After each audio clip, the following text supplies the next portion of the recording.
your trip to Morocco? My trip to Morocco was amazing. I got to, when I first got there, it was a little bit of a culture shock. But once I got more familiar with the culture and the community, it was just amazing. We had host families, and so we stayed in families and houses literally, and we became a part of that family, and so that was amazing.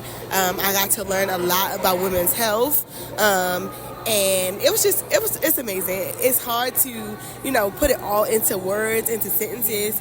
Over the past 3 days since I've been back, I've just been like reflecting and continuing to compare and contrast how things operate in Morocco and how they operate here in the U.S. And so I'm just grateful for the opportunity. So I really just want to say thank you to Bennett, thank you to CIEE, thank you to Dr. Bookman and Dr. Hayes for going on this adventure with us and the amazing cohort that we traveled with. Yes, and so I'm wondering, can we get the raw, uncut Dear? We saw the resilience in you. There was a lot of hardships. I don't know if you want to talk about it on here, but how did you keep that strength and the resilience even though you were facing adversity? Whew, child. Okay, so there was a day that I lost my phone in Morocco, and the first thing that I thought about was, what's the next flight to get home? Right. I called my mom yo, I gotta go. I was like, I need to go. We looked up the flights. All of the flights were $1,500, $900, $1,000, and there was one flight that was $400 to New York. And so I was like, this got to be a sign from God. This has to be a sign. I have to go. And so then I just sat and just thought about some people wouldn't even have the opportunity or the privilege to just easily hop up on a flight. And so I took and set everything to the side and was like, it's okay, it's just a phone. I'm going to get a new one when I get home. And so I decided to stay. And that for me was growth, because the old De'Ara would have been out of there on the first plane, train, boat, whatever. And so that right there just shows my growth as a person, and just set my privilegeness to the side and just was like, I'm going to stick it out. I'm going to ride this thing out to the end with everyone and continue to enjoy this experience because it was still so much to learn. Yes, and I'm really glad you stayed, and I'm proud of you for your resilience of growing. And I want to say I admire your personality and your courage to say whatever you want. How do you how do you find that courage? Have you always been like that? How can people be more bold and say what they I think that for me it's about just showing my true authentic self.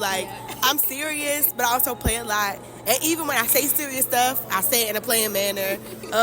Or I just show people who I am authentically, and so I don't do much code switching. It just depends what kind of space I'm in. And so I'm around a whole bunch of my peers, people who I go to school with. They've seen me. They don't really know me all the way, but I'm like, okay, this is their time to get to know me.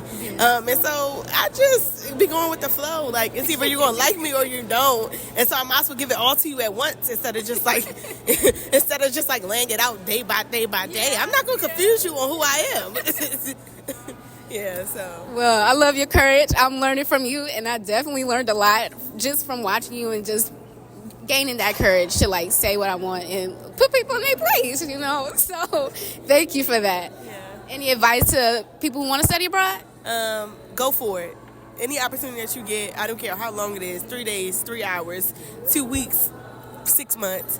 Take the opportunity. If you have the resources, if you have the people that are willing to ride that thing out with you to the end, do it.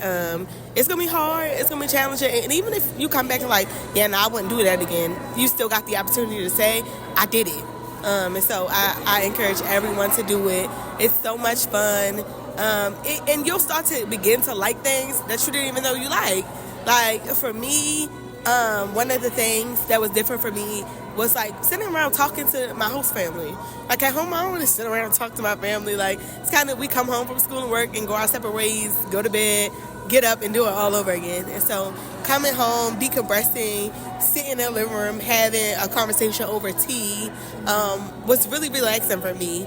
And so you'll find those little things on your study abroad journey that you can even bring back. And so I think that everybody should do it if you really have the opportunity to do it. All right, and that was De'Ara. Thank you so much. much.